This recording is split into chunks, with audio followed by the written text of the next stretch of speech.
should we just go around and introduce ourselves? I think that might be quite nice. It's quite a manageable size at the moment. We can just see if, we get swamped, we can change tactics, but so far that works quite well. I mean, maybe I can just start. My name is Stegle. I'm based in Heidelberg at EMBL in the German Cancer Research Center, and we've been interested in different single cell aspects. So what we've been lately very excited about is really performing genetic analysis using single cell assays. So essentially profiling larger numbers of individuals that are genetically diverse and then linking genetic differences to phenotypic difference at a single cell level, how genes change, essentially looking at eQTLs with single cell data, but then also asking other questions like, whether we can link genetic differences to cellular identity, whether specific individuals make some cell types or not, and IPS differentiation, for example, and these sort of questions, essentially really exploiting not one single cell experiment, but like hundreds for many individuals, and sort of that motivated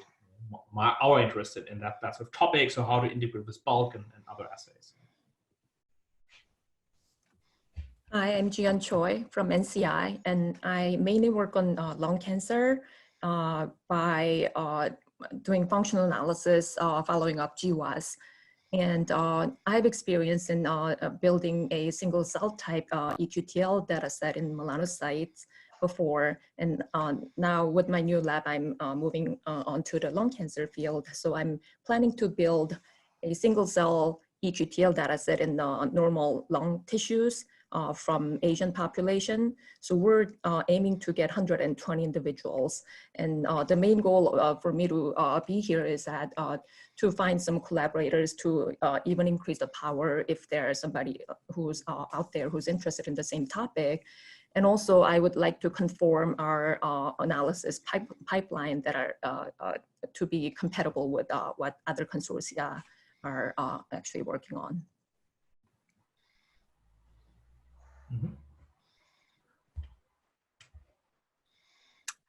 Hi, I'm Ayelet Segre. I'm an assistant professor at Mass Eye near Harvard Medical School and also affiliated with the Broad Institute. I started my lab about 2.5 years ago. But before that, I was part of the kind of the LDAC team at GTEx for about 5 years with Kristen Ardley and Gadi Getz. I'm sure all of you know, so I was part of the computational team in charge of the genotype QC and contributing to the eQTL analysis, and also developing methods that integrate eQTLs with GWAS. And I'm currently part of the, I have a CZI HCA, a seed network grant to build the human cell atlas for the eye, about 10 different regions in the eye. And we're going to be doing whole genome sequence and interested also in identifying, initially, since we're only starting with 15 donors, allele-specific expression in the single cell level, and eventually eQTLs at single cell level, and thinking about different models for the different dropouts and issues in single cell data, and also thinking of integration with GWAS data. Mm-hmm. My name is Mark Charette. I'm at NHLBI, and I'm associated with the HubMap project. And I'm very interested in expression patterns of endothelial cells. As you know, endothelial cells are one continuous layer throughout the entire body, and yet their expression pattern changes as they move from organ to organ. And I'm very interested in the question of how much does the genetic pattern have to change before we say it's a different kind of endothelial cell? Where are we going to set up those kinds of parameters, even if we, or can we? Anyway. Good question.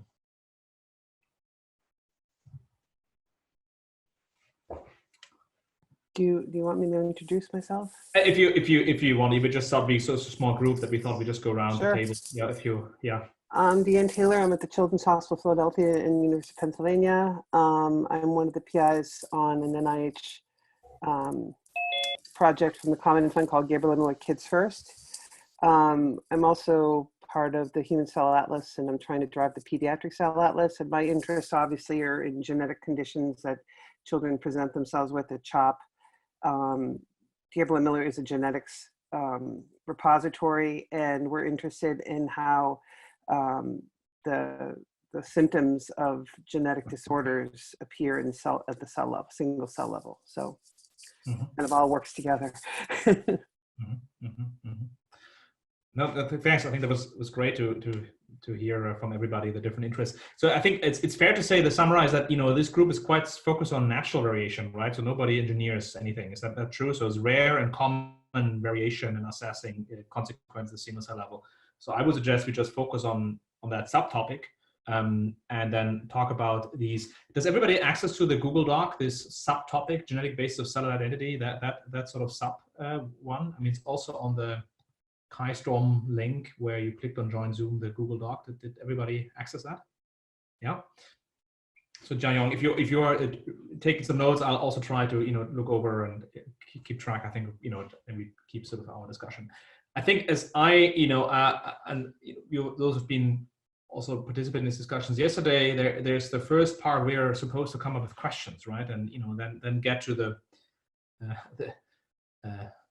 bespoke blue box in the second part. So I was just wondering, I put some thoughts up here, discussion prompts, but we can redefine them and will. And I also really like these ideas about assessing whether the genetic regulation, whether you can link variants, regulatory variants to expression changes, whether the difference in these maps is also means to get at cell identity, which I think is also a really interesting question. I think Mark, you alluded to that very, very briefly as well, right? Which is, I think, certainly quite complementary and a lot more functional than comparing blobs on a t-SNE plot and seeing which ones of these are different. So I think these are also questions we can get to, but maybe we just ask where should we start the discussion essentially. I mean, there's these questions about how to integrate with bulk data. I think there's a question about also cell identity. I'm just writing that maybe here as well as a sort of cell identity link, and in relationship to EQTL maps. I think that's maybe the way to put it. Where do you want to start? What excites most people?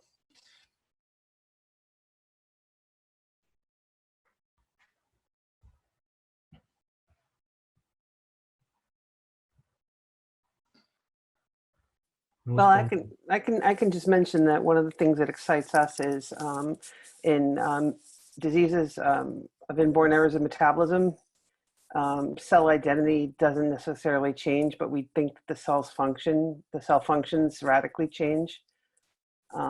So, and shows up as a disease phenotype. So I don't know, maybe just, that's what excites us anyway. So can I just unpack that a little bit? So you're asking how the regulatory changes are.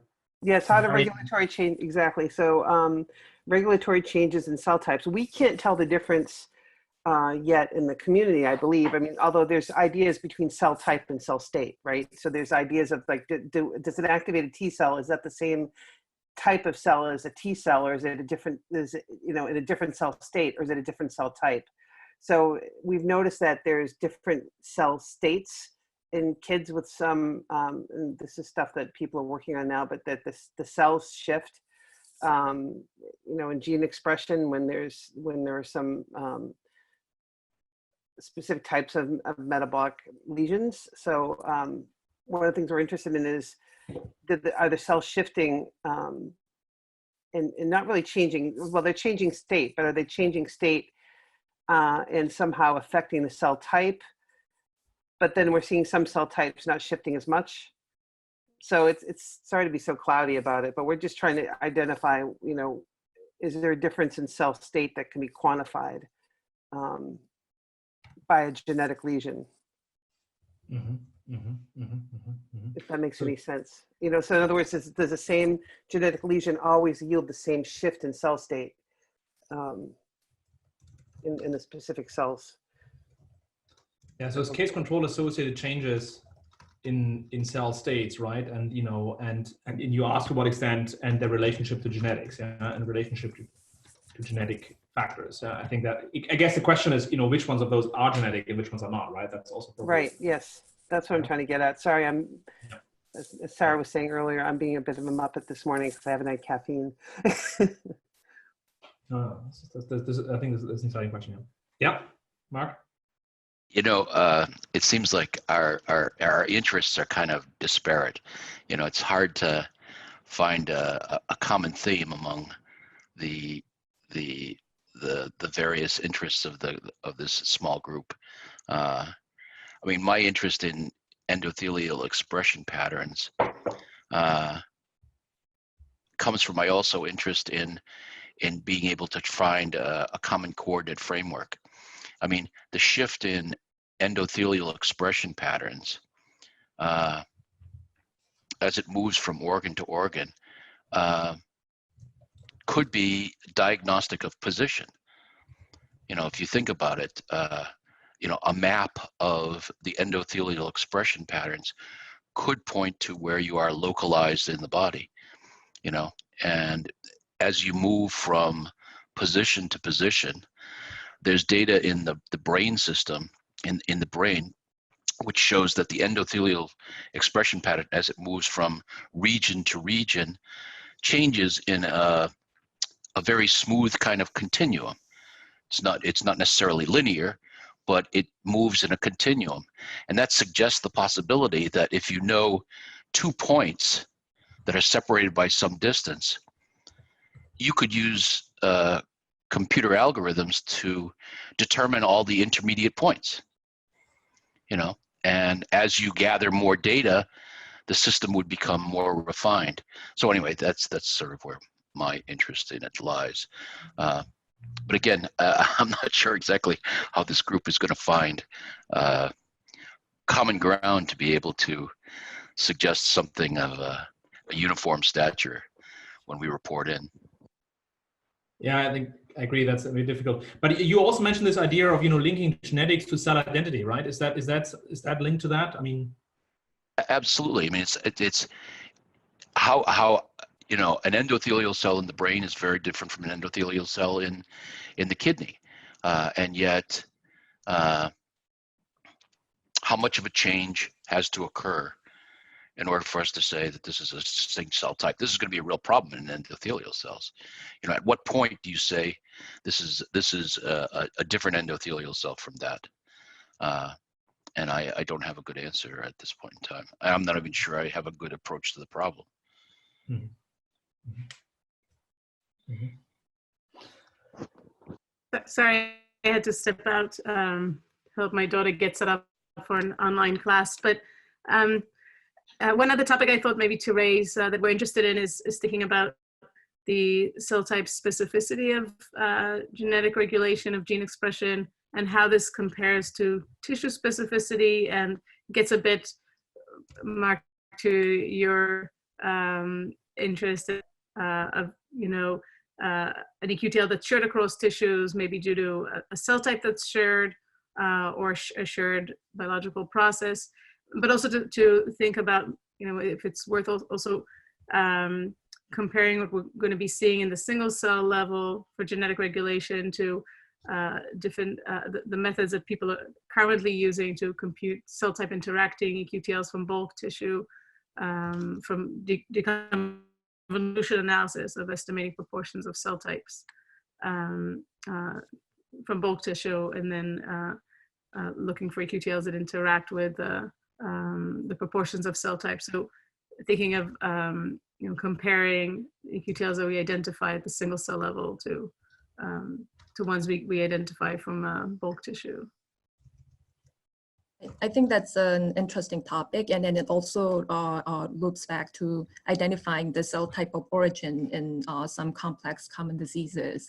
For example, in lung, there are like over 50 types of cells, and there are many histological subtypes of lung cancer, and they're originating from different cells, and then how different cell type EQTLs could specifically contribute to disease etiology in different histotypes would be an interest and connect to that point. Yeah, no, I think that's an interesting question. I think we're getting there. There are some themes that we have shared interest. And I think the cell type specificity of genetic regulation, you know, and I also like the idea, you know, this could be both cell states, but also cell types. The cell type is maybe classical, conventional, but also cell states. And in fact, every cell is a combination of those, and they probably jointly determine the regulatory profile. And there's a combinations of discrete versus continuous. I think that's a great way, and then the integration with bulk and cell type fractions and other elements. Yeah. Are there other questions? Maybe just gathering, I guess, ideas right now, right? And then we can go into the more, specifics later, I guess. Actually, how long do we have? Actually, just tracking. But I'll find that out. I think 45 minutes for this session. Yeah. And a break, and then 75 on the other side. So it's at 5, right? At 5, we're sort of done. No, yeah, 5 CET, so 15 minutes. Yeah. And then we'll break. I guess we just want to, if we have other questions that we want to go into.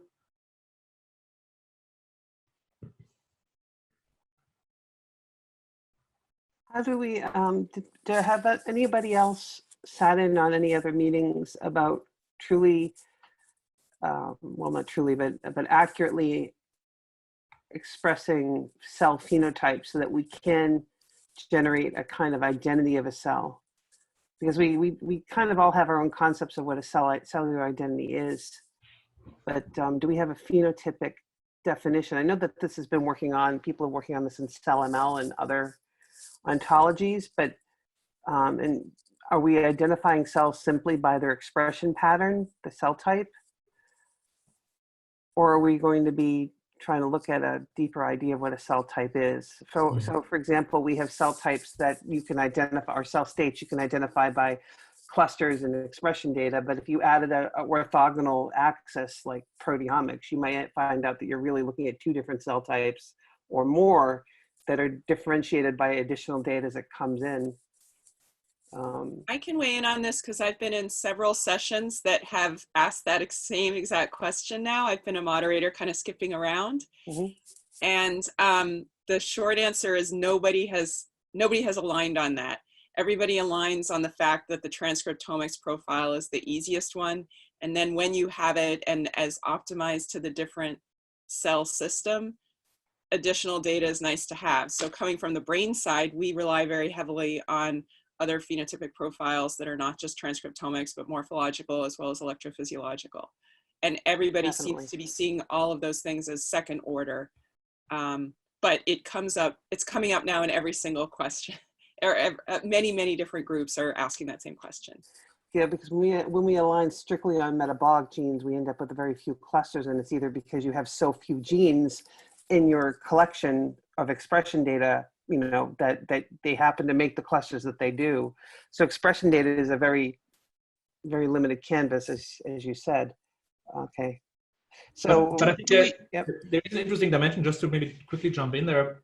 And I think that's very quite specific to this session, potentially, right? That's, whether putatively different cell types, if you call them like that, if you flip from the transcriptome, whether the changes in regulation is one of these other dimensions that you could do, right? I mean, you can sort of populations to whatever, proteomics, metabolomics, whatever on them. But there's obviously the alternative as well, that you look at many, many individuals, ask, are there changes in the regulatory landscape? Yeah. And I think that's maybe one contribution that this could give, which is actually closer to function, definitely closer to function than just looking at a transcriptome pattern. Yeah. And I think that's maybe an interesting angle, right? Particularly if that's a common theme, it might be useful to sort of make that point, I guess. Well, I think that's a really good point. Do we have any good examples of cells that are showing fundamentally the same transcription profile and yet are differentiated in some respect? I mean, it would be via proteomics or some other parameter? I mean, is anyone aware of any group of cells which shows fundamentally the same pattern, but can be differentiated into 2 groups based on something else? I can do that because like I mentioned, if we limit our clusters to just metabolic expression, we get a lot of cell types clustering together.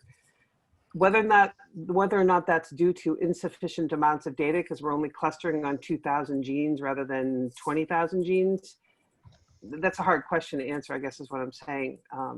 Because I do get mixes. I'll get like 3 major or 4 major clusters from metabolic state if you assume that the expression patterns for metabolic genes are metabolic state. And when you look at the data, you're seeing mixes of different endothelial, epithelial cells in different clusters, but from different organs. So if you separate them on higher dimensions, right, with 20,000 genes, you start getting better clustering. So if I had potentially proteomics data ended up in there, could I cluster them even further? Possibly. So the clusters are always arbitrarily assigned by similarity into these ideas of meta cells or whatever they call them, but there's no, I don't know if those are really data restricted, I guess is what I'm trying to say. If the data is restricting the clusters.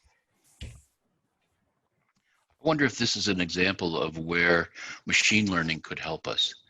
You know, I mean, if machines are now able to look at retinal patterns and say whether it's a male or a female, I mean, maybe there are patterns within the transcription data or the metabolomic data that we simply aren't seeing at this point in time.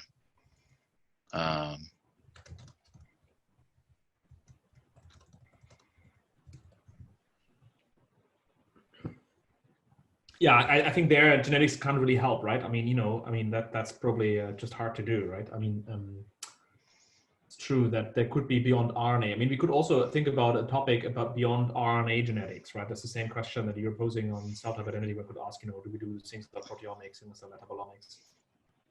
I mean, maybe that's also a question. Is that maybe a way to tie it to the topic? I just think that genetics has different effects on different systems.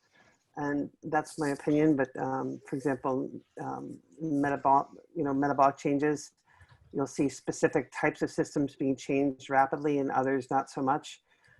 So I'm wondering that, you know, and that's just an extreme form of expression change, I think, is when you start really changing the fundamental energetics of a cell. But in other examples where you would have small changes like eQTLs, where you have to start changing expression in the single cells, then one of the things we haven't discussed is allele-specific expression that would affect expression in the single cells. And I'm not sure if people, I think someone's done something like that, right? Looked at allele-specific expression in single cells. But that's another way to look at these genetic changes that'll be more subtle, that would change expression from cell to cell or cell type to cell type.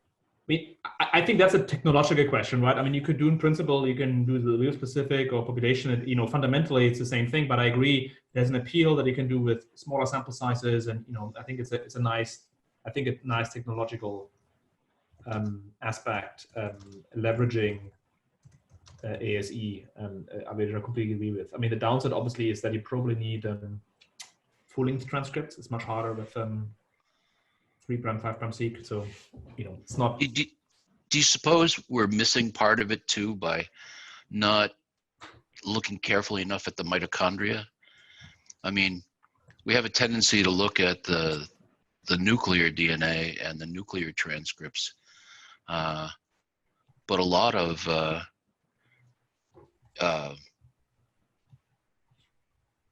disease is associated with mitochondrial defects. And we generally don't focus in on that. Well, interestingly, I know in brain, we sort of did the inverse of that, where we have done at the Allen Institute, we've done a lot of single cell profiling as well as whole cell profiling. And we see discriminating differences when we're looking at one modality versus another. Some of those limitations are just practical in terms of what kind of tissue is easier for us to access. And actually, when we're layering on multimodal analyses of single cells through things like electrophysiology and morphology, the reason why we do nuclear profiling is because we can only access those other modalities if we're looking at the nucleus and not sacrificing the whole cell. But we do see profile changes that will shift when you get, you know, just I think as Dee, I don't know your first name, but Dee Taylor, as you were saying, when you get beyond some of the low-hanging fruit of genetic markers or transcriptomic markers, you start seeing the differentiators below that. So if you're looking at the most highly expressed or the ones that allow that cluster to form, you're seeing homogeneity. When you start looking at that next level, you see heterogeneity. And we definitely see that when we're looking between whole cell RNA transcript versus just nuclear RNA transcript. And that is where you start seeing discriminators in certain either closed cell types or cell types that you sort of know, or you have an intuition, or based on their function or appearance, you know that there's something else that's different, but just looking at your transcriptional profile, they appear the same. Does that make sense in the context of what you were talking about?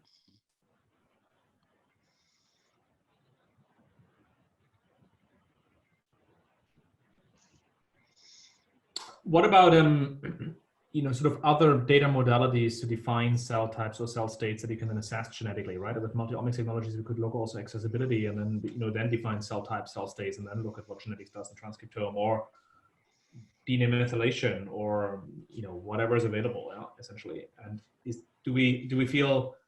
I mean, essentially, it's this beyond RNA question, right? What other assays should one consider? Is that a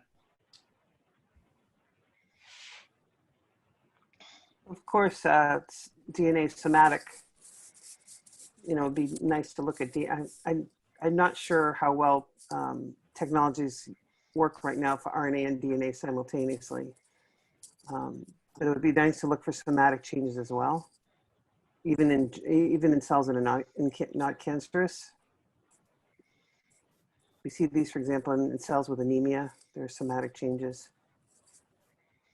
So it'd be nice to have DNA, and obviously proteomics someday. I mean, somatic change is something we didn't really discuss. This is all germline so far, almost, right? I mean, that's maybe a different question, yeah? I mean, identification of somatic changes in single cells. I mean, that also, there's a whole question about how to do this experimentally, targeted DNA, and that's a. Yeah, because I think Chris Walsh showed that. I think he proposed that some epilepsies were due to local germline changes, right, to the brain. That was a while ago, and I'm not sure what happened with that study. But with anemias, there's also local somatic changes that are not cancerous, but they just have different changes in expression that they went and found out that they're probably somatic DNA changes that you end up with these clonal expansions. So yeah, that would be great. I'm not trying to leave out cancer. I'm just saying that on top of cancer, there are other diseases that are related to kind of like a local germline change. What about adding also DNA methylation status association with expression or other modalities? Yeah. So let's say, I mean, there are a lot of methylation QPLs, and those tend to be more stable. I think it's just a matter of being able to assay these, measure these, and get these assays in your tissue or cell types of interest. But there are data out there, I'm sure, for DNA methylation and the somatic mutations. We're, for example, planning to do a whole genome sequence on the in the eye atlas, and we can choose. We're thinking of choosing one common tissue target region to do the sequencing. So the idea is to use it as germline mutations, germline variants, but we could also extract somatic mutations from that. Yeah, somatic changes in single cells. I guess what you're sort of alluding to is also from different assays. Yeah, so this could be obviously specific DNA-seq, but also RNA methylation, etc. Accessibility attack. Right. I think that is a question how to get these variants out, and then obviously you can ask what are the regulatory changes. Yeah. I think it might make sense to split this up by germline. I mean, there's sort of three dimensions. One is germline versus somatic. The other one was also rare versus common. There was a bit of a thread before as well on looking at rare patients potentially, and rare disease genetics, which I think is quite a bit different game than doing sort of GTEC style population variation. do we want to tap this rare disease question, or do we carve that out? I mean, that's probably also a question how many things we can get into. I just want to mention that the NIH has got a new call out for Mendelian Genomics centers for undiagnosed diseases like rare diseases, and they're going to be funding a series of centers to do exactly that, to look into, to try to solve these rare diseases using genomics, single cell, things like that. I can paste in the RFA. The due date's July, but there already existing Mendelian genetic centers that are going to be applying for that, and that's a really large consortium of possible subjects. Yeah. Yeah. So maybe another topic is just the genetic regulation of what phenotypes. Obviously, gene expression and proteomics is starting to emerge, but to think of other phenotypes, you know, chromatin structure or histone modifications. Other, I don't know, thinking of higher level, just a thought, not something we've looked at yet, but if there's any genetic regulation to the cells, the distribution of cell states that you see in individuals, so switching between cell states, there's any genetic basis to that?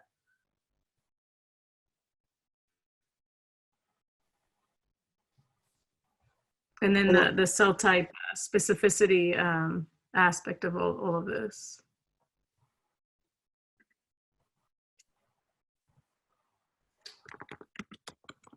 Yep, well, that makes sense. No.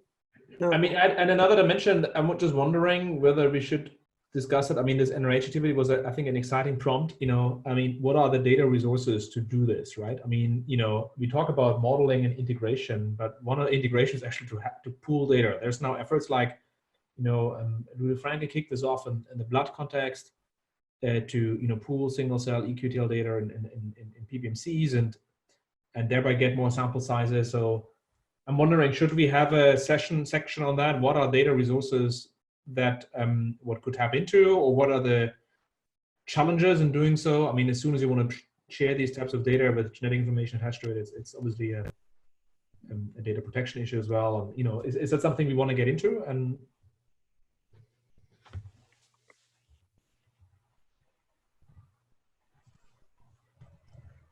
having population diversity and then just combining resources might be, it could link to the power in detecting genetic influence in all those cell type, state, and disease. So maybe some aspect of that. You know, Oliver, one of the interesting things about Gabriel and Miller Kids First is a genetics repository is that it has such a broad range of different birth defects in it for studies. They're cohorts of trios. And there was a guy up in, and it's got, they're kids with either cancer or congenital heart defects.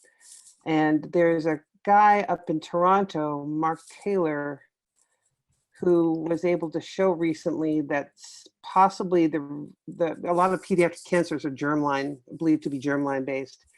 And he showed that there are cell types associated with medulloblastoma that might be arising because of incomplete migration during development or some kind of incomplete differentiation during development. That was like last year he published that. And there's a definite genetic link between pediatric cancer and birth defects. There's a high risk of kids with birth defects, a higher risk of kids with birth defects getting pediatric cancer. So there are single cell types that may incompletely differentiate or migrate due to genetic factors. So these cell types don't completely reach their intended state or type. So there's that development-based genetics single cell link as well. yeah. I wanted to mention it last time, but I also did not want to dominate the conversation because I'm so excited about this topic that I will not shut up sometimes. So I'm trying to shut up. No, I think that's a fundamental one. I mean, leveraging single cell readouts to assay genetic effects on developmental dynamics, right? And cell and lineage formation. I guess that's what you're sort of getting after. Yeah, I mean, we have some data sets where we use IPS-based resources, and differentiating large panels of IPS cells, where you sort of have a model for these early developmental processes, and we see that in a dish, right? But obviously, there's all the in vivo side, and yeah, that's exciting questions. Are there any more thoughts that we should get into with that before we go into the second part?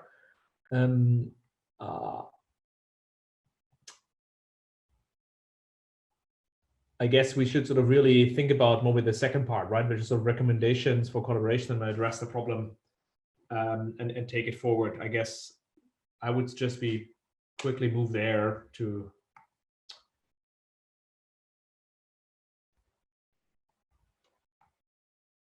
start addressing some of that.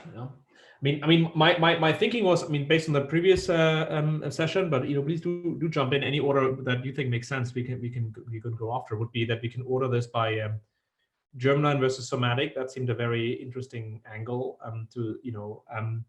and then there were different dimensions we felt about and challenges. One of them is giving novel technologies, where ASE was something that came up.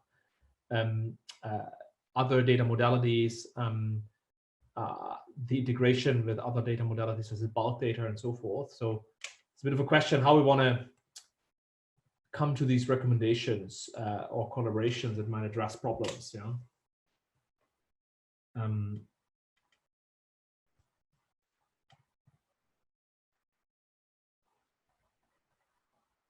Is there a way we can use models of, generate stem cells from like LCLs or epithelial cells from kids with genetic defects and create organoids or something? That's something that we were thinking about doing in terms of specific tissues like retinal cells or something like that for kids with specific mitochondrial diseases.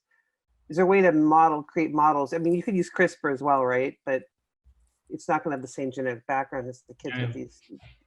So, I mean, there are people with repositories of these epithelial cells or LCLs, and there's ways, right, obviously, to turn them into stem cells. So that might be, it's not so technological as much as it's experimental, but that might be another interesting way to get people to start working on the genetic link to cell type at the single cell level. I know that there's some protocols, very good protocols for certain organoids like heart, right? And some others that people have characterized. I'm wondering if that would be a good experiment to set up among a bunch of different genetic backgrounds. And then look at single cell behavior to those links to genetics. I don't know. Because we have resources here for mitochondrial diseases, especially with kids with specific severe, they have severe phenotypes. And there's definitely different tissues involved that are specific for this particular phenotype, and they're not solved diseases. We just don't know exactly what to call the disease. Some of them are pretty unique. So there might be ways to study these diseases through the single cells. And so I'm not sure if that might be a way to set up a small consortium of people to study this at a single cell level, specifically for, diseases that manifest in pediatrics. Of course, they're lifetime diseases. You just detect them first when they're kids. Yeah. Yeah. Yeah. But do you think primarily about developmentally manifesting disorders? So they're developmentally manifesting, but some of them show up. I mean, the kid looks otherwise. I mean, sometimes you can get a thing where there's some examples of metabolic diseases where the kid is mostly healthy when they're born, and then they go downhill right after that.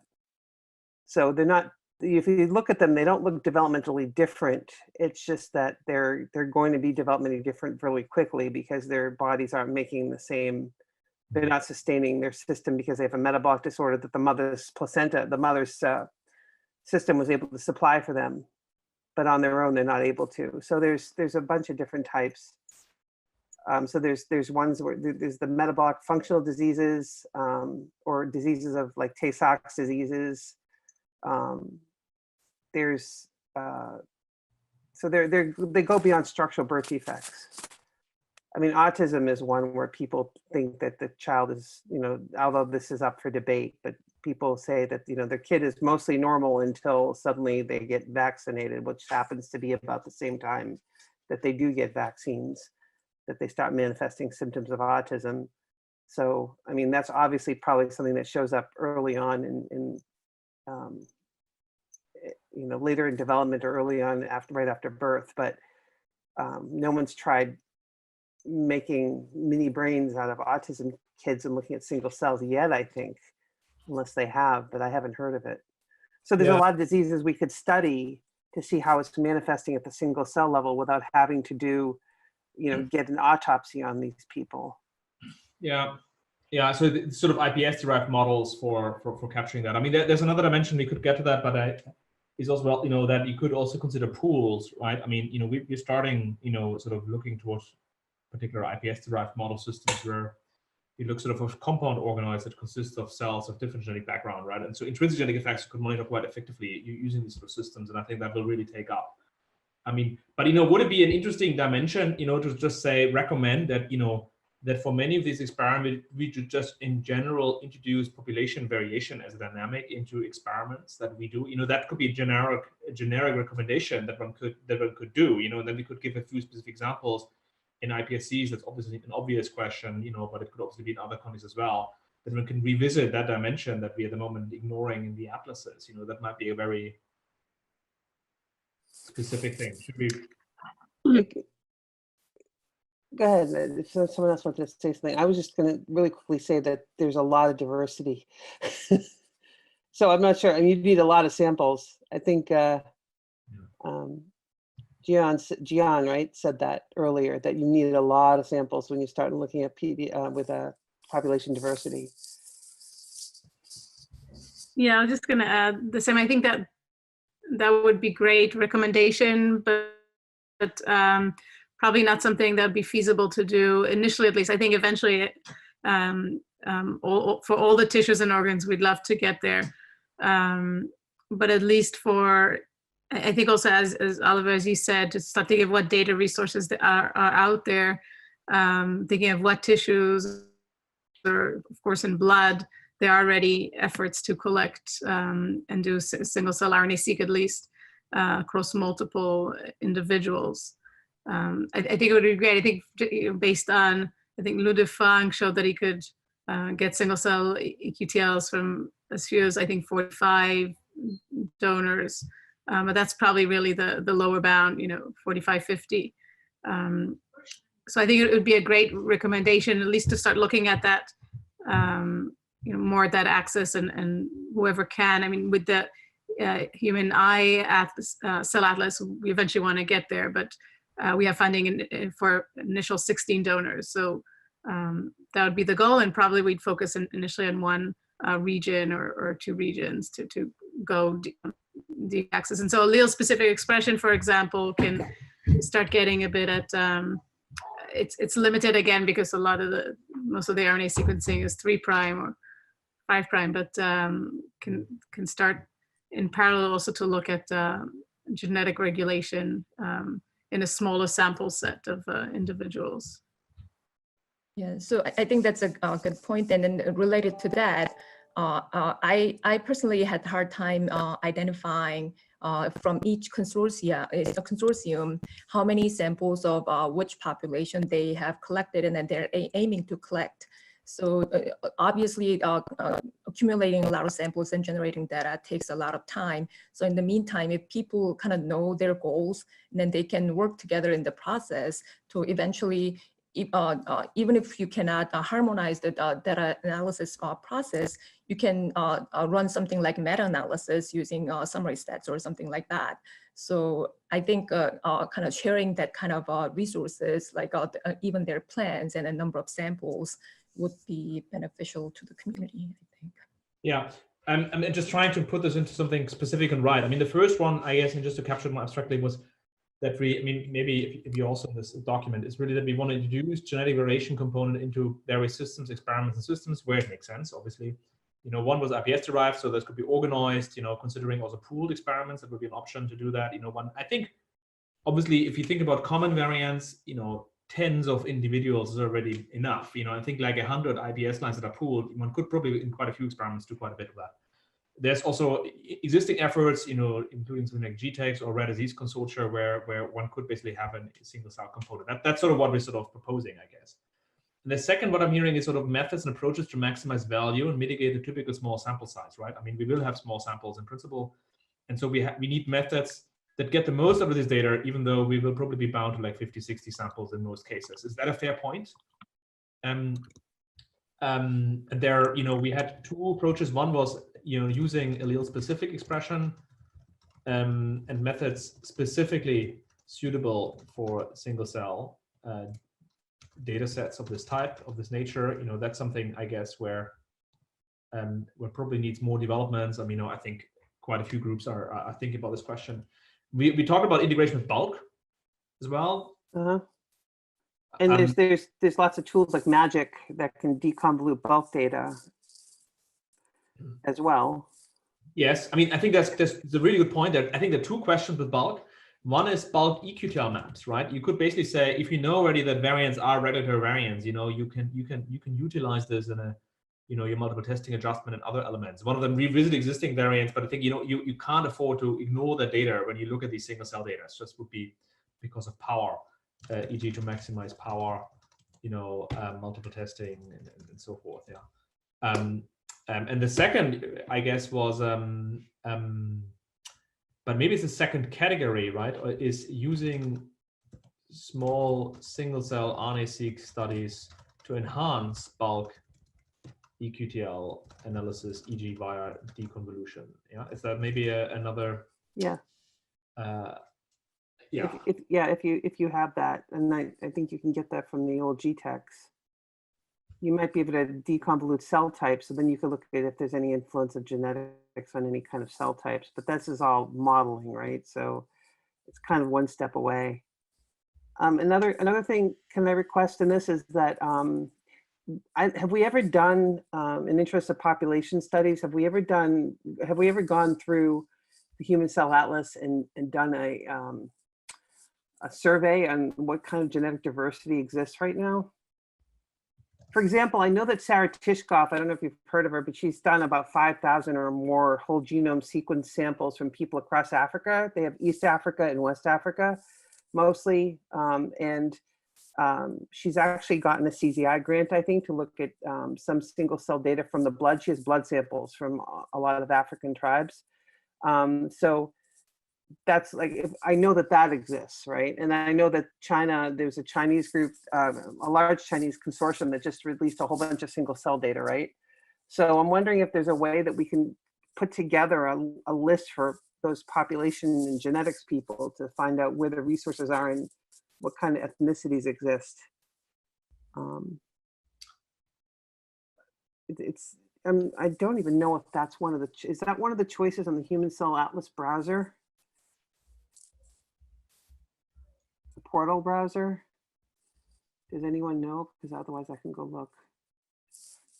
I don't know, as far as I could tell, I couldn't find anything about population other than they're promoting diversity in a much smaller group than GTEx. It would be good to actually have that. Here we go, tissue type, donor. Let's see what we have for donor. No, they only have sex, species, age, and unit. I mean, we can request this. We can request them to include, I mean, we can also try to determine, I mean, if you have their genetics, but we don't. So we really need to know their self-reported ethnicity and race. Race and ethnicity would be nice to have.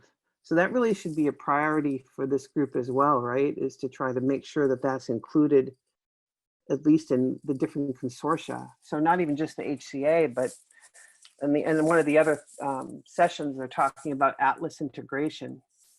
And of course, there's the metadata group as well. It'd be really nice to have that information be required as a standard. I mean, even if it's generic, like this came from Africa, and then we could say, okay, at the least, the most we have is that this is an African population. We don't know what part of Africa. At least we know that they're from the African population. It'd be nice to have something like that. That's population metadata. I mean, one could even go a step further and say you should just genotype every sample. Mm-hmm. Oh, that would be wonderful. Then you could really look at allele-specific expression if you had enough data, right? If the data was, if your reads came across and hit one of those. Right? I mean, if the ethics for the HCA would require that you can do genotyping, you do that. Run a genotyping chip that's neglectable. Well, in pediatrics data, we have genetics data that can go with the single cell data, and HCA is setting up a part of the portal that has protected data mostly because of the European requirements, right? The GPC, I can't remember the name, but you know what I'm talking about, the restrictions on privacy. And so that part of the portal supposedly exists. There are ways to get around that and to make sure that the data is protected and that people would have to request it through a data use committee, so that you can have that data there and maybe do summarizations of the data without having to use the protected data.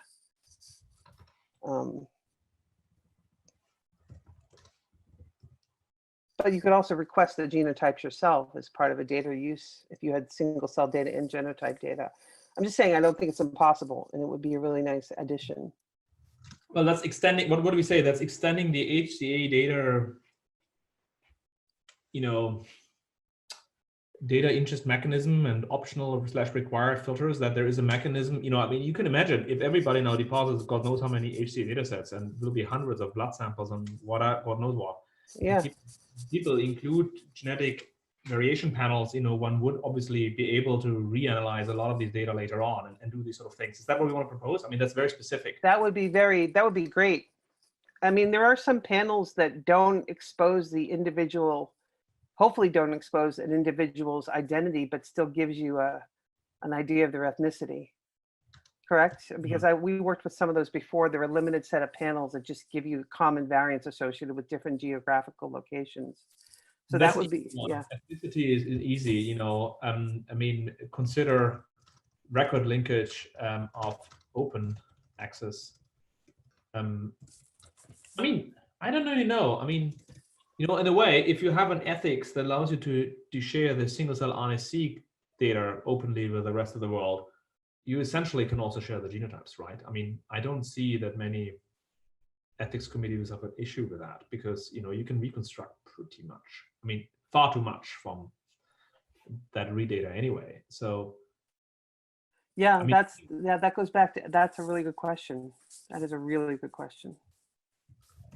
And from a session yesterday, there was a question raised about getting IRB and how that connects to sharing the raw data from a single cell RNA transcriptome, because you can use coding variants, as you said, and track back, you know, the identity. So even though those samples are de-identified, sometimes you need to get consent for sharing that information later in the process. So I guess it could be a little kind of a tricky issue about the genotype and then even the transcriptome data. They probably mentioned it. There's there are computational biologists who can strip identifying alleles, basically replacing all variants with the most common allele, which removes all ability to do allele specific expression if you wanted to do down the line. But there's some people who've proposed, if maybe not in these sessions, but having two different tiers of data. One is data that's been stripped of all identifying variants in the single cell data, and then another tier where it's identifiable that you have to apply to get the data. But that kind of ruins any genetic studies on exactly what we're trying to do. So we just to even look at genetic effects, we have to have data that is either protected and we can apply for it, or data that is open. So yeah, I mean, I think it's definitely something, you know, to really think about, right? Augmenting HCA with a genetic variation component. And as you're saying, there are sort of two options to this. One of them is, you know, I mean, different stepwise, you know, simple uploaded data uploaded, meta information on an ethnicity. I think that's sort of metadata on ethnicity. That's probably quite straightforward. And then more complex is either record linkage with genetic repositories, controlled access genetic repositories, and or the incorporation of genetic data in the HCA portal itself, right? I mean, that's something one could also consider, right? I mean, you could do record linkage with dbGaP or whatever. You have to say this is an HCA sample and the genetic information is in this other repository, and you can do that. I mean, that would be. It seems like it might be an opportunity if we miss out on the genetic data later on. We can't ask these questions that we would otherwise want to ask. Could we add and other consortiums with HCA? Because this includes NIH, these meetings is also, and so like HubMap and stuff. So I would say considering augmenting all single cell consortiums or. Yeah, right. I mean, sorry, that's a very good point. No, it's all right. I'm biased to HCA too, but I'm just thinking. I just saw one of the screenshots from one of the slides from Sarah of all the different things going on, and there's a bunch of different single cell projects. So I figured, yeah, there you go. Yeah. I mean, I think I think that makes a lot of sense. Yeah. Yeah. Okay, so this is already, I mean, one is more data generation, where I think new design should be efforts that consider a genetic variation component in different contexts. Mm-hmm.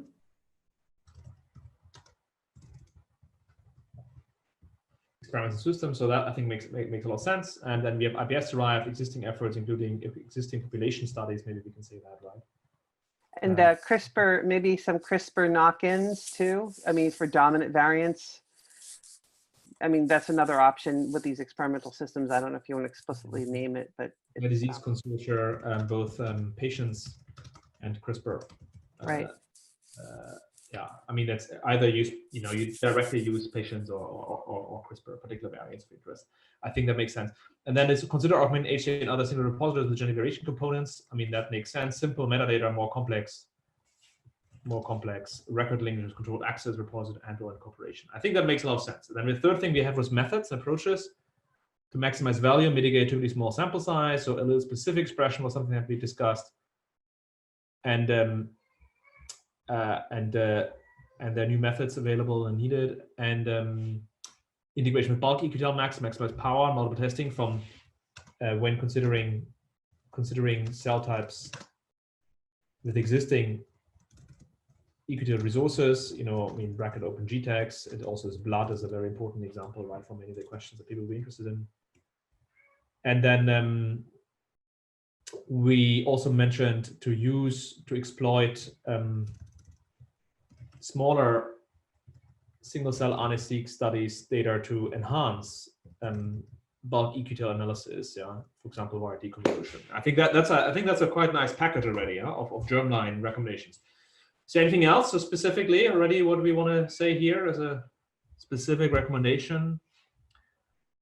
I mean, we haven't really mentioned the sort of method side for looking at cell type, cell state. We discussed this before, right? To sort of lose the genetic variation component for solving cell identity. I mean, that we could also do with somatic variants, but I think the germline component is probably going to be easier, right? To really say, can we use this to redefine what is a cell type? I think there were lots of comments from quite a few of us here in the group to mention that, and so maybe there's that multimodal multi-omics meeting going on in parallel to this one. And they probably also say that they want to use multi-omics to identify cell identity, right? It makes obviously sense. Yeah. I mean, but we could say that another layer we should add to this, yeah? Consider regulatory, exploit, how do we call this? Regulatory variation to address core questions in single cell biology. And the one question we wanted to we specifically said is cell identity. Yeah, I mean, are cell types defined by distinct regulatory dependencies? This is towards a more a functional definition of cell identity. I think we discussed that, and I think it makes total sense to put that forward.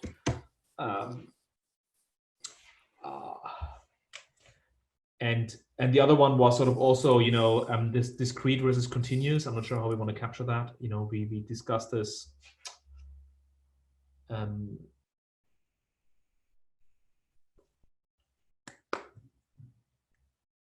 I guess we were talking about cell context at one point, yeah, he was talking about the endothelial cells being in different contexts, changing kind of their expression identity, even though they're all supposedly the same cell type.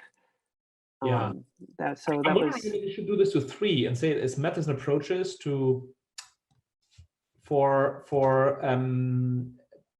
single cell EQTL, single cell genetic analysis. Maybe we want to do it here, you know, because essentially, I mean, that's an opportunity that these data have. You know, one is using this specific expression, better incorporation, deconvolution. The second was sort of modeling the individual determinants of regulatory landscapes. Yeah, and that's cell type, cell state, etc. Context in general, right? I mean, we could tease it apart. Yeah, modeling. I don't know. Is that a fair point? Is that a maybe okay summary? The integration.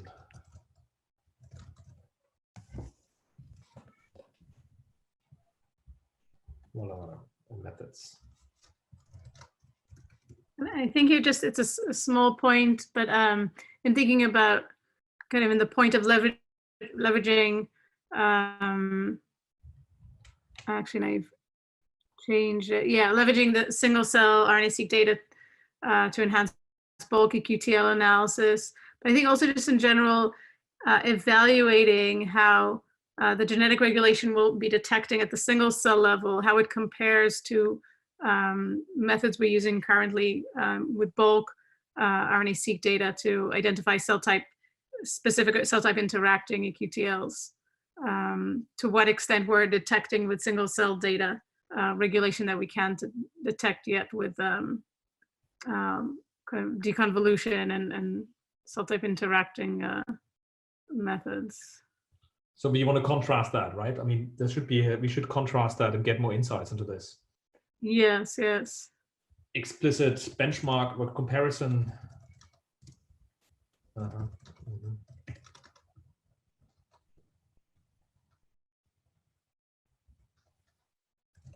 Right, a signal on a seq EQTL as opposed to bulk tissue deconvolution and interaction methods. Yeah.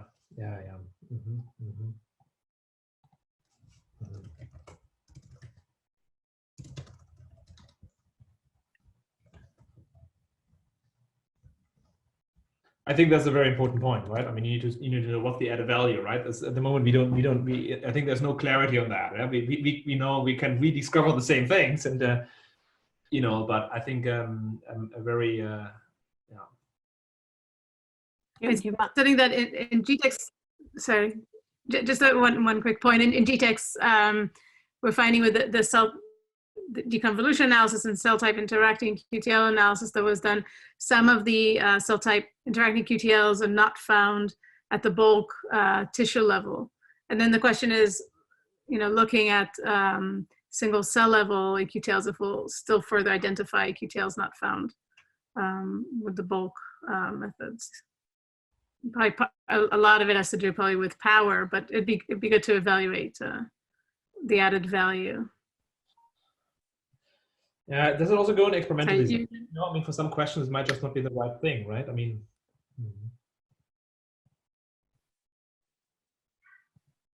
Right.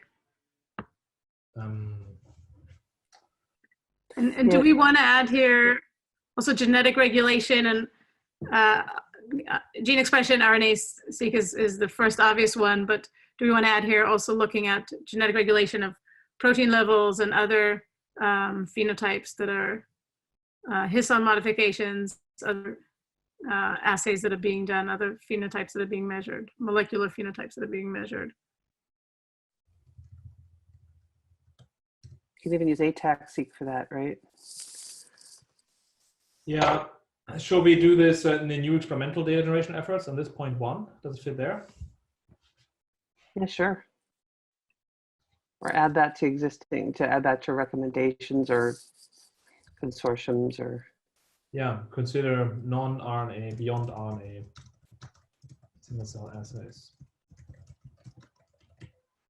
I think that makes great sense, right? I mean, you know. Yeah, for genetic effects. So that's also an interesting question, right? I mean, you know, at some point we will be able to do spatial transcriptomics and lots of people. It will be quite a fun world. Yeah, it would be really interesting to see if the structural and the expression and proteomics differences fish.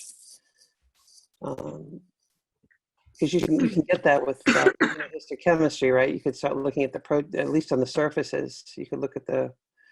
I mean, we're interested in epitopes at CHOP. That's why I'm thinking about that. We're interested in, I know that's often for cancer studies, but you're looking for genetic differences that predict whether or not a certain. So let me go backwards for a minute. So there's a lot of cell surface targets that people use for pediatric cancer targeting, like with CAR T-cell therapy, but we're not yet aware of what children and what tissues and what children are going to be expressing the same targets on normal tissue, which would make it a bad choice for a target, because you don't want children's hearts being targeted by a T-cell therapy.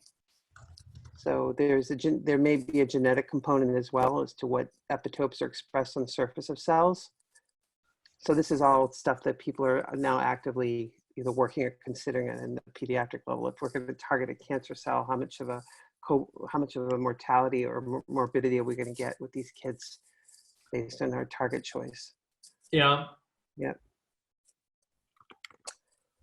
Can we also add something to number 2? I mean, I know we talked about doing a simple metadata on race and ethnicity. Can we also add some kind of, I don't know what people think about this. Can we also add some kind of survey as to what ethnicities are already available and where the holes are in terms of diversity?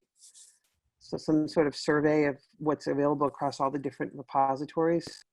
Because that might identify, for example, we may need to up our efforts in Brazil, for example, or South America to bring in more diversity for these data sets. And I know it may not be useful now since we do all have a lot of the data still sparse across almost every ethnicity, but it would be really interesting to have a kind of a long-term constant survey going on as to how diverse our data sets are on an ongoing basis, like at least once a year come back and saying, you know, just have an effort on a survey or a report on genetic diversity inside of these repositories. Yeah, what should I write? What do you? So I would maybe say, maybe as a last thing, number C would be either a task force or a report. It doesn't have to be task force, it sounds too laborious, but something like a report, a yearly report or survey on the diversity efforts, on the data diversity efforts inside of HCA, not just HCA, all the repositories. Because if we don't know as scientists that we're not getting enough, you know, American Indian. I mean, I would suggest, just Sorry. looking at the time, should we now spend the last, next 7 minutes or so, think about a bit somatic variation, then go to this blue box, because we were so primed to fill in that blue box, which is probably, what can we concretely take away from this? That we have a good half hour to think about the blue box, that we maybe a bit quick on somatic variation and then move there. Would that be all right? Yeah. Yeah. So what was the somatic variation we discussed? Wasn't it the first point, sort of methods and approaches for extracting or for genotyping single cells for an known or well, for detecting, I think we would, let's say for identifying somatic aberrations. And there's probably two approaches. One of them is genotyping known variants, e.g. identified from bulk, matched bulk sequencing. I mean, that's definitely in cancer the way to go, probably, right? I mean, or at least it's a way. And then it's also a de novo discovery of somatic aberrations from single cell data only, and that's I guess across all assays, from RNA attack, DNA, etc. Is that roughly, probably that's what we had in mind, right? Was there anything else with somatic variation? There were some interesting points I don't remember. Well, there's a physiological, like Chris Walsh had done that study that showed that some diseases may be linked to, I don't know if that's what you were thinking of, but some diseases may be linked to local somatic variation in tissues or organs. I don't know if that's... You're saying maybe to do this in so a lot of the HCAs in healthy tissues, but to also propose to do this in disease versus healthy tissues? Yes, that would be. Mm-hmm. In a disease context as well, right? I mean, one could also profile. We also don't have there's been different opinions about how much somatic variation there is in normal tissue. Like even with mitochondria, because that's an extreme example because it has a lot of reactive oxygen species around the DNA, but there's heteroplasmy, a lot of heteroplasmy in tissues in mitochondria. So that's another source of variation is mitochondrial heteroplasmy. But anyways, we don't know in the germline how much variation we have from cell to cell. I mean, I don't think anyone's done a really deep survey on that. I think it depends greatly on the tissue, right? I mean, if you do skin, Yes. it's a lot, and esophagus, and brain is probably quite little. So yeah, but I mean, what is normal, right? So if we had a biopsy from a patient and we say, geez, you've got a lot of somatic variation, that's bad, or is that you have a lot of somatic variation that's normal? So that's what you just said is a great point. Is like, do we have somatic variation changing a lot from tissue to tissue? Yeah, and also some genetic mosaicism studies, and also for cancer study specifically looking at adjacent tumor adjacent tissues and how clonal expansion was also already happening there. And I think currently, so because of the technology for limitation and for detecting point mutations, CNV might be a better approach which you can even do from single nucleus DNA sequencing, and also in some way from tumor transcriptome, single cell transcriptome profiles, you can just combine like 100 genes as one block, and then like a little low resolution, but you can actually kind of extract kind of copy number variations. yeah, I mean, CNVs make a lot of sense in cancer, right? In sort of aging of healthy tissues, that's not that much, I guess, most likely. So, but I think it makes total sense. I mean, that's sort of, we need methods to sort of get that variation out, and I think there are some interesting, directions, and the mitochondria components also, I think, very interesting. So, what do you want to recommend? Anything else? I mean, to sample more material. I mean, we said sort of assaying normal variation ranges. Using single cell assays. I mean, one could do combined single cell DNA, RNA, and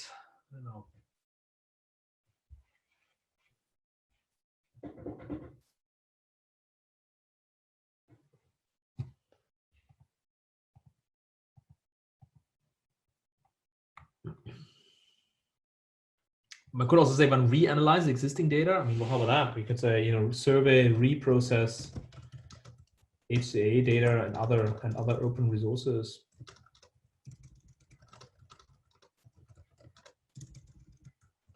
To search for somatic changes, recurrent maybe.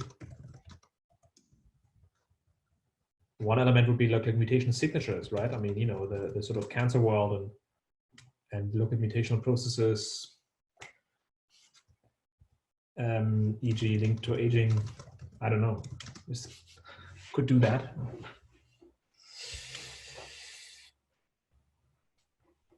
Kind of need an encode for single cells. Say again? We kind of need like an encode for single cells, you know, looking at all the functional, every last bit of functional, like a project that goes out of its way to make sure that it covers every single functional and genetic component that's measurable at this point. Yeah. Yeah. Or have a set of samples that exist that you can reanalyze. I mean, you might not be able to do the same exact cells each time, but you could probably get different parts of the same tissue. Yeah. But it would be really, or the same parts of a cell line, you know, that you freeze so that it doesn't change its genotype.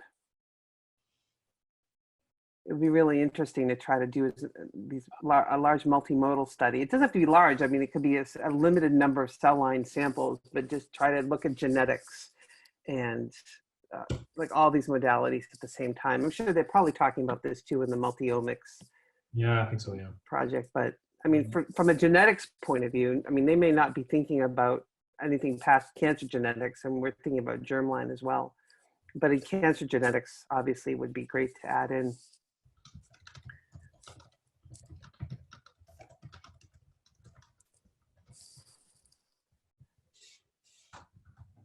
Can go back to, right? I mean, that's a can go back to. All right. I mean, just looking at the time, should we go and try to figure out when we run this blue box? I think that's probably yes, that's the most. That's good. Yeah, that sounds good. What can we solve by collaborating?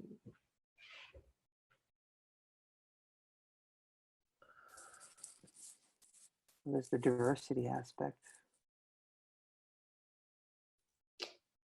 Yeah, I think one is kind of getting a tally of the different studies that look across multiple individuals and studies that have genotype data, or recommending people to run genotype arrays that are, you know, pretty cheap on the donors of all their samples.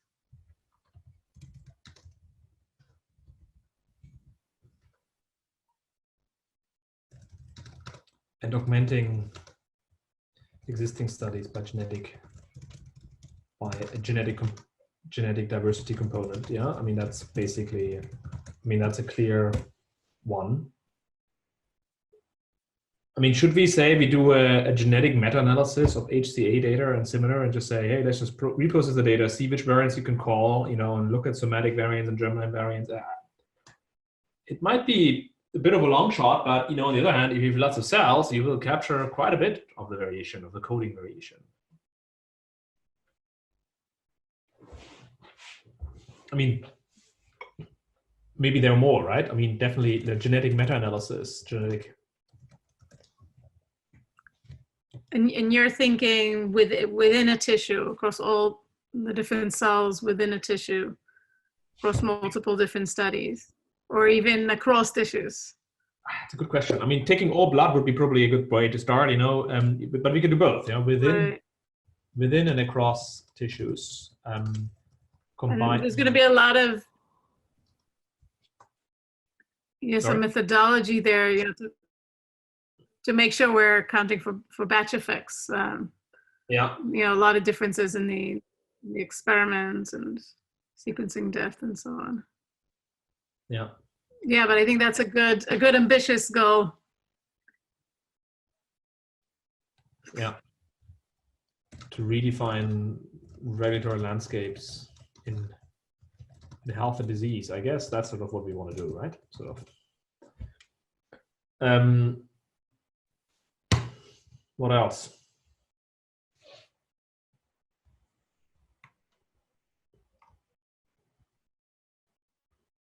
I think maybe the kind of the axis of looking at genetic regulation across with different phenotypes, different molecular phenotypes.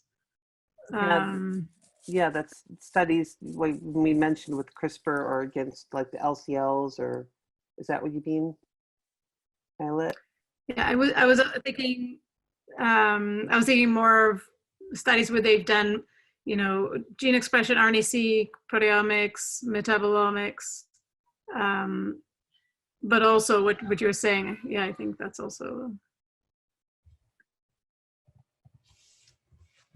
So would it either be within, these multiple assays done on the same samples, which would be ideal, but also done on different samples, but within the same tissue.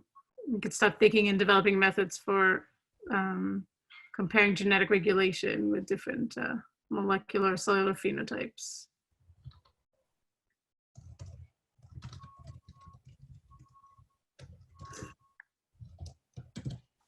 Mm-hmm.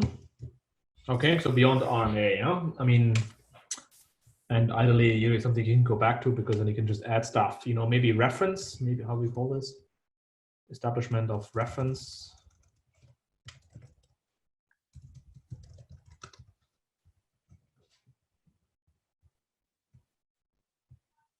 Resources. Attack. Proteomics. Spatial.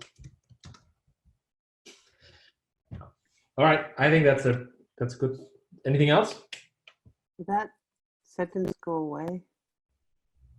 It looks like it went away. Is there still a number 3? My number 3. Okay. Because the final template, it disappeared. Oh, it went down to the next page. Okay. So the other thing, can we add that maybe a section on what we mentioned about doing the working together to try to characterize genetic perturbations? Like when we were talking about CRISPR, et cetera, because there could be people, I don't know what people think about that, but there are resources for that. With, people have repositories for different genetic problems or doing CRISPR studies, because that would kind of allow us to look at the genetic effects on cell type. I don't know what you guys think about adding that.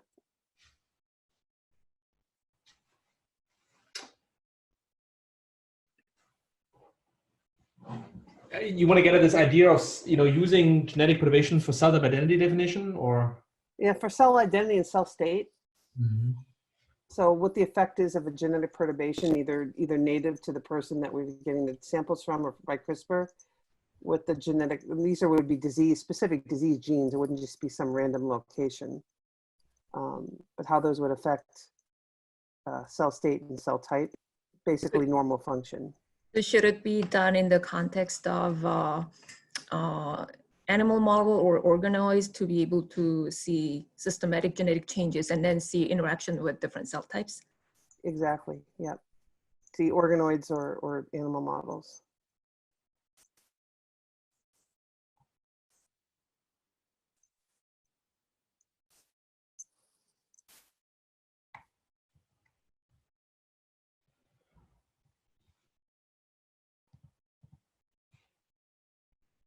Yeah, for 4, I think that's very interesting. And then just to compare to the cell identities from, classical RNA-seq or other, like ATAC-seq, other phenotypes.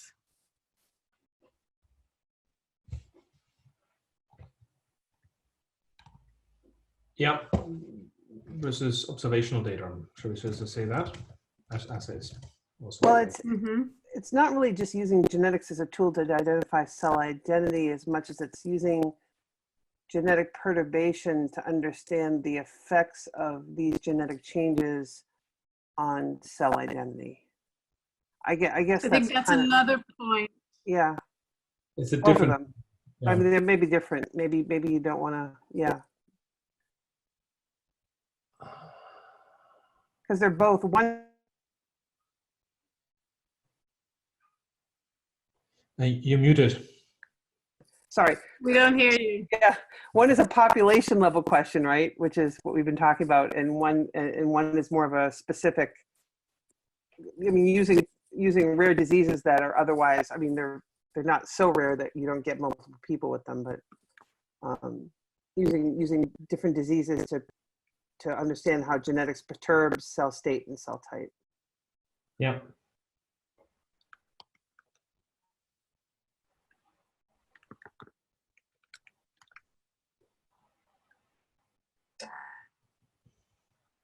Okay, recommendations. What should we want to do? I mean, I guess we could now really go back to these individual points, right? I mean, 1 to 5, or as many as we can make specific.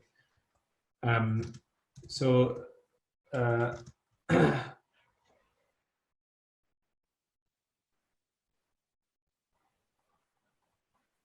one of them would be recommending that the different atlases include race and ethnicity.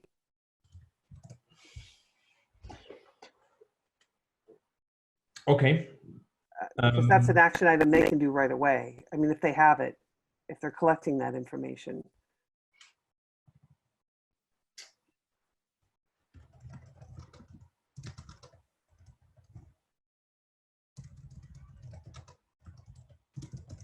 So we would say we recommend to incorporate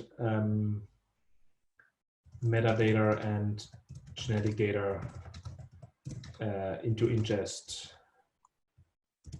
processes, right? I mean, that's or even in including race, or and sometimes just metadata on race and ethnicity, even if we, or metadata on race and ethnicity. I'd be a little bit specific there because yeah, you're right. Yeah. They won't understand because they weren't in the conversation. Yeah.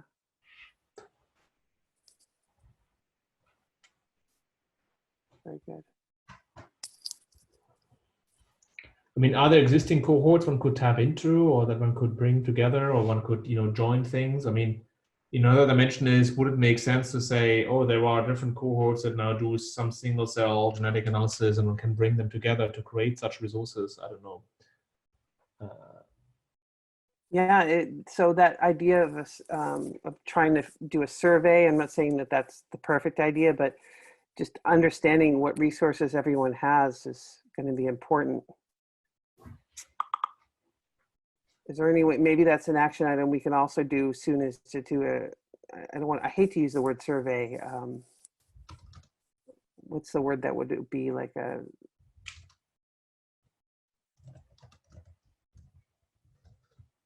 there you go, that's a good one.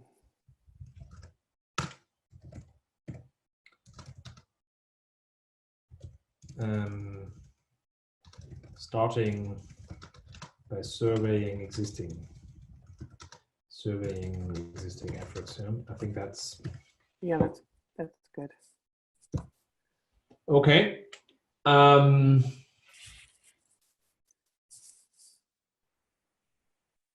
We talked about having a second level of,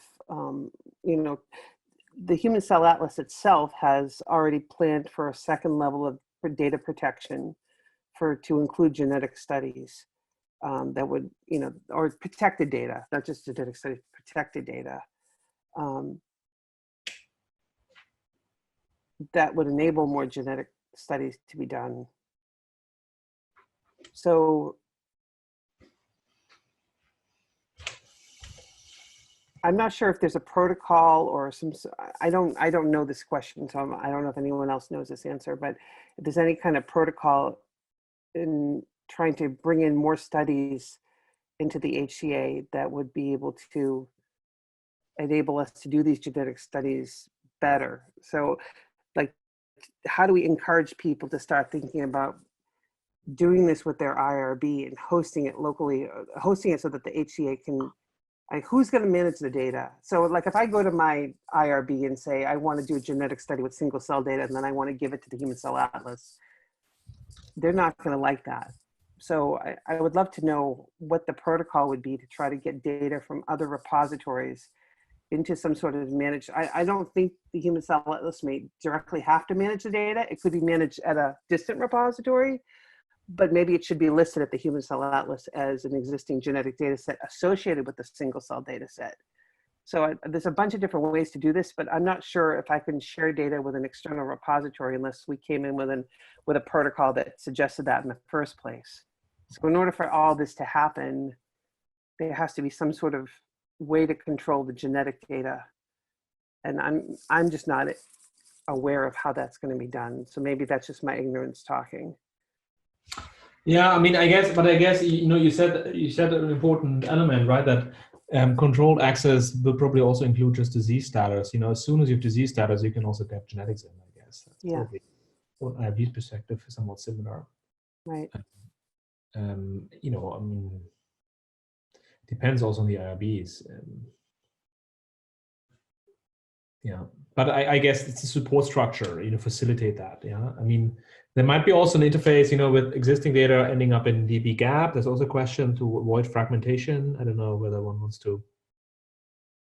It's already fragmented at Kids First. Even though dbGaP manages the metadata, we manage all the data in a separate repository.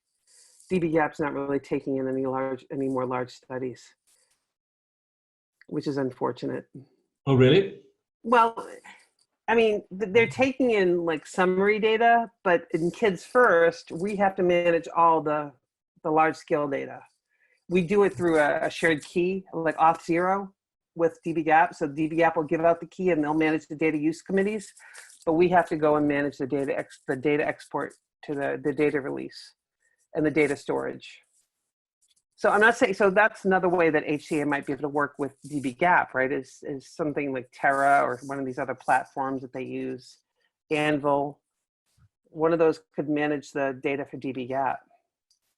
Because the Kids First is a common fund project. And there's no reason that we're not special, right? So there's no reason that any other large scale NIH repository couldn't broker agreement with like the Human Cell Atlas to manage some controlled genetic data for release. But that would have to be built into the protocol to start. So maybe that's a recommendation we can do is there a way that we can integrate with dbGaP through not just the HCA, but all the projects. And I'm sure HubMap is already there. But are there other external projects besides HCA and HubMap that could also partner with dbGaP to release these data? I don't know. Yep. All right. I think that's a good point. I just merged into it. It's a mess. Okay. 40 minutes ago. Let's get to number 2, maybe. What do you think? Genetic meta-analysis within and tissues to find relevance with healthy tissues. I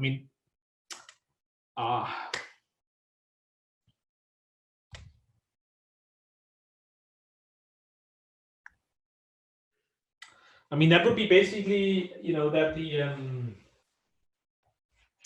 the DCP, where the data coordination platform, that they basically read genotype, you know, call genotypes and all that they include this in the pipelines. Is that a recommendation? It would be really nice for them to do that, because it wouldn't be all that difficult for them to call genotypes from even just from the RNA-seq data and provide that as an additional file so that people don't have to go and redo all the analyses. If there's a standard for that, a standardized pipeline for that, you know, could be an additional file that gives you the whatever they were able to detect. Obviously, it wouldn't be perfect, but wouldn't hurt. And that's something that could be done right away without additional data needing to be generated. That's a fantastic idea.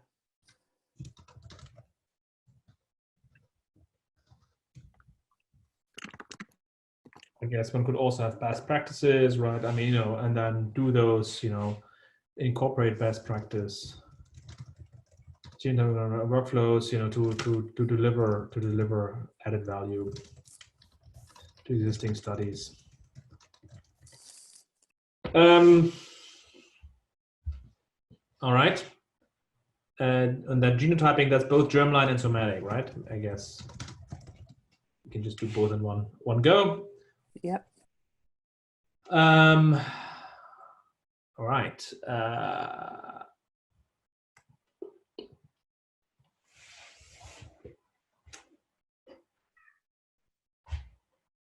Anything else in this section?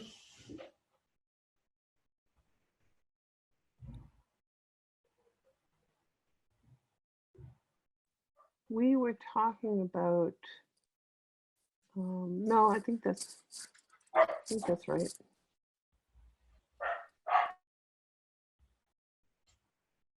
There's also metadata, you know, yeah, this is also recommendation to metadata working group. You can maybe 2, right? I mean, essentially the metadata working group has to do that. To incorporate.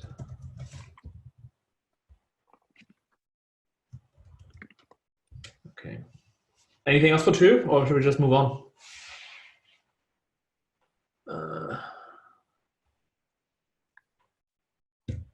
Is there something needed for, because you talked about within and across tissues, so should there be some recommendation to kind of organizing that effort? It's a good question. I mean, how about analysis or consortia cross HCA working group to define or derive regulatory maps initially within large tissues, e.g. blood, later across tissues, to be more specific? Is that what you, something like that? Yeah, you're right. I mean, otherwise we probably or initiate pan HCA, whatever, or HCA, NIA, whatever. Yeah, I mean, obviously I'm just adding all the rest to it as well. 3, shall we go to 3 just to that we get through? We have 10 minutes left, and well, we have the opportunity. Well, I think also what you, building off what you just said real quick, with their, when they do this analysis, we might be able to detect somatic variation just within the RNA-seq data per tissue. And number 3. So, I mean, and 2, it really would be 2B, but I mean, remember we were talking about, I think that's what she was just saying, is that we had multiple variations in somatic variation between cells, or cell level somatic variation, or tissue level somatic variation.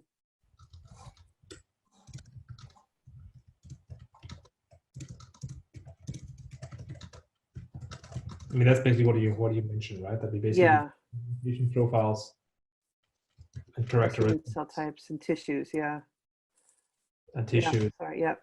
I agree with that. Yeah, particularly to cell types, the same cell type in different tissues. I think there's a lot of stuff in there. Yeah, I think that's right. great.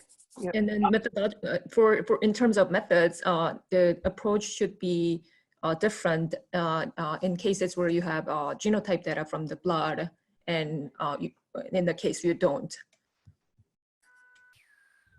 Yeah, the best practices would be, definitely different. Okay, yeah, with and without genotype reference. Yeah. Like that? Does that cover it?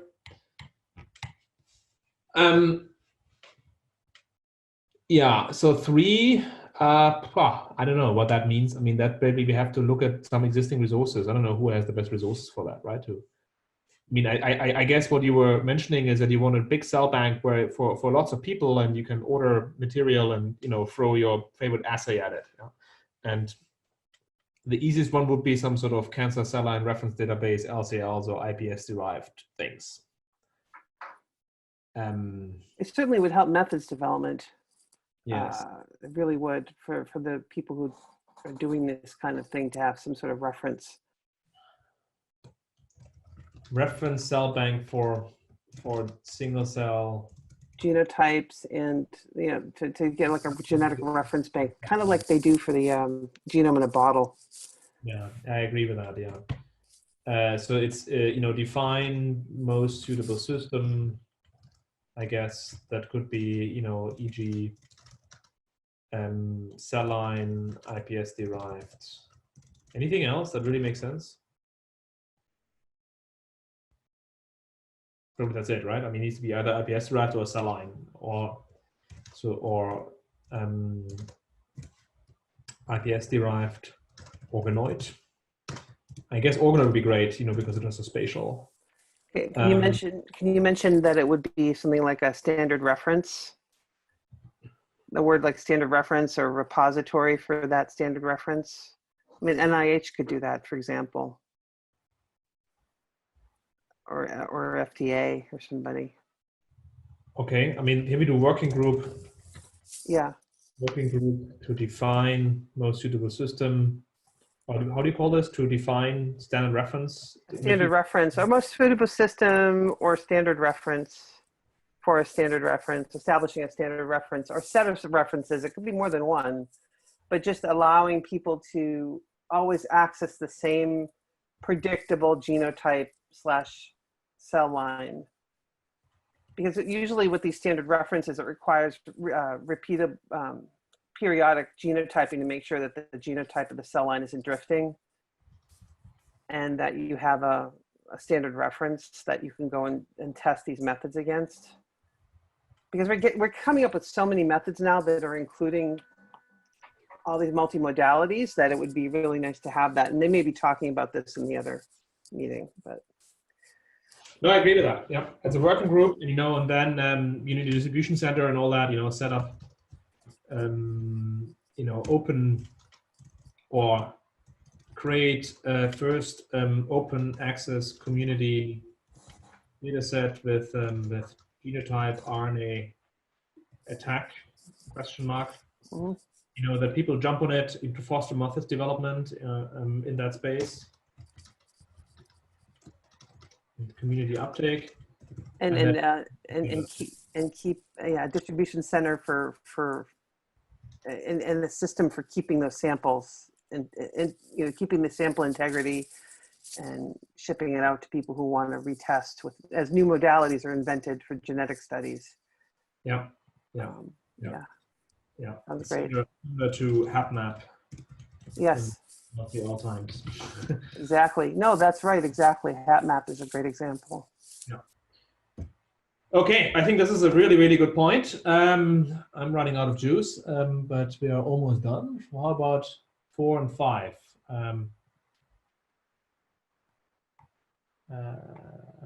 So you want me to start typing number 5, or I mean, people can add to it or something, or. Because I mean, number 5 would be simply, create a working group or a group that's interested in looking at the effects of genetic perturbations. It really goes across tissues. Maybe people want to focus on tissues, but this kind of question in number 5, at least, it seems to be pan-tissue approaches. So this would be really a protocol development is number 5 for me. Would be like protocol development for animal models, CRISPR organoids, because there aren't standard. Maybe we could have a protocol group or something to suggest how to do that, or maybe it's going to be too tissue specific. I don't know. And yeah. I think it's a really cool thing. Just don't know what's the consortium level working together approach to tackling it is. Right. Yeah, I'm not sure. The other ones I can see, that like, a big NIH, HCA, there's sort of something like it's actionable for 5. I don't know what to write. Same actually for 4. I don't know. Maybe it's a space where people that are interested in have a system that they're planning on modeling some rare disease, where they can interact and share what are the protocols they're using, both experimentally and the analyses. People can start kind of comparing notes and maybe start to build some recommendations or common practices. Obviously, from different tissues and different diseases, it might be a bit different. But I don't know, to have some space where people can start kind of sharing notes and discussing what can be. For example, at the Ocular Genomic Institute where I work, there's some PIs that are starting to set up experiments in retina organoids to look at the effect of mutations that lead to rare inherited retina degeneration diseases, and do single cell RNA-seq on organoids. And I'm sure there's many centers around the world, doing similar things for different rare diseases. So maybe having some forum, or initially, I guess, people that have already some ongoing project that could get together and share kind of protocols, experience. I mean, I think I think I like the community portal and protocol exchange. You know, there's even something that could be quite fun is normal variation panels for canonical systems that are used in rare disease genetics. You know, I mean, if you have your favorite whatever mutation you want to assay, yeah, in developmental, I don't know, neuronal cells from iPS differentiation, you'll have a lot more power if there's a big reference cohort where someone has done hundreds of people, normal reference people, you can compare to that. But that's only possible if the protocol is national, right? There's a lot more powerful when everybody does their 5 sample normal versus the 1 disease sample.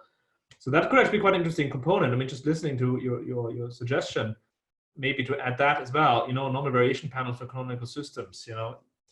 I agree. I think that's a good suggestion. IPS derived,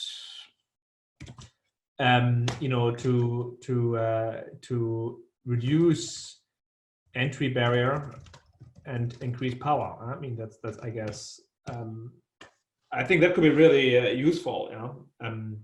So we started that, and you have a reference panel of sort of neuronal differentiation of 200 people, and other people, you know, with rare disease, they just basically, you know, differentiated online, and you know, that was a lot less work, and you know, to really look at aberrant expression patterns of a particular disease. So I think that's actually maybe this is that's a really good idea. Okay, 4, do we want to write something, or genetics as a tool? I don't know. I mean, I think it would be cool to have a system where you have different cell types, and we throw all sorts of assays and approaches at it to file cell identity. But I'm not sure this is really for this sort of working group to drive, right? It should be more, you know, it needs to be multi-omics. And I think there is a cell identity clustering working group. I think later this afternoon. Yeah, I think it's part. I think genetic regulation. We should at least raise the awareness that genetic regulation of gene expression and other modalities should be considered as well as one of the mechanisms for defining cell identity and a cell state, cell type in the comparisons with other modalities. Maybe we can just make a note here that this might be part of a cell identity working group, but that this should be considered. Yeah, it's just more a reach out thing. I agree with that. Yeah. Okay. Great idea. All right. We are 2 minutes past. Shall we wrap up? I mean, I think we need to. Yeah, we have to break for lunch. Yep. Let people answer their emails. Yeah, but this has been fun. I think, you know, we have been a small group, but I think somewhere it's almost easier to move if you know, have a small discussion. I really enjoyed that. I mean, I thought we got to something. I didn't know where this would lead to, but I like these things. It would be fun to do something. Yeah, this is fun stuff. Yeah, it was a great discussion. And so remember, we can add things to the blue. They encouraged us last time to add more stuff to the blue boxes before 8 p.m. tonight, right? So if there's anything else, anybody else comes up with. Yeah. One email contact. Well, I mean, we can write all our emails there. We're not that many. Yeah. I'll type in mine.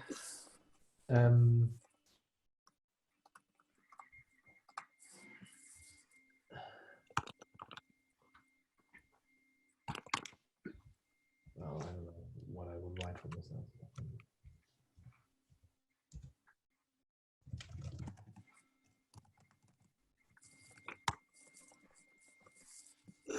Maybe we can write here about what we do.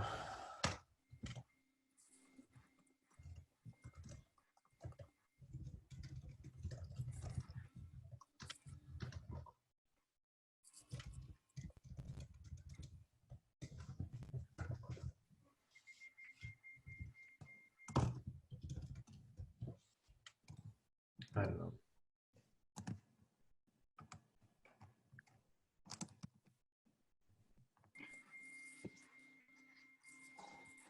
What else do we need? Money. Oh, I would say, yeah, money and more communication. I mean, communication support. like community support would be nice, because that's where it would start, right? Is Community there, support. is there a Slack channel or something within HCA that that's open for collaboration? We can make one. Yeah. That'd be a great. That's a great idea. I have it open right here. What do you want to call it? We could call it. You want to just call it genetics? It's pretty broad. Does anyone have any votes? Single cell genetics. Yeah, that works. Right. Should I call it single cell genetics? Or just I like okay, single cell genetics. It's catchy.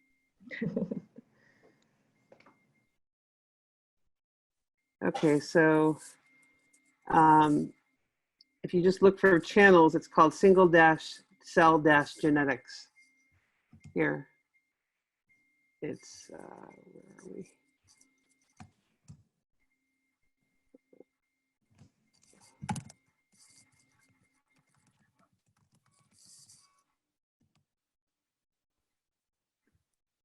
Yeah, it's just that. I put it in chat, but that's what it's called in the HCA.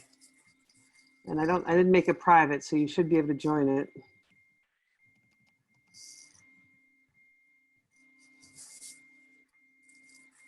Good. Just mention that we created the Slack channel. Maybe that's not in there. I haven't even looked at the. How do I join this? I think you just go up to, if you're in Slack in the Human Cell Atlas, you go to channels, and you click on the channel. Just don't click on the plus, but click on the channels itself. The name channels, right? And you should have a browse channels there. Okay. And type in single cell genetics. I got it. And you should be able to join. Thank you. So this is not a new workspace, but a channel? It's a channel in the Human Cell Atlas. So you belong to the Human Cell Atlas Slack? There's a Human Cell Atlas Slack channel, the whole thing. Gotcha. Not channel, but a space. There we go. Okay. Slack space. You should be able to join it. Yep, thanks a lot. So this is called single cell genetics on Single cell genetics. Where's the? Yeah. All right, cool. That was fun. Well, very nice meeting you.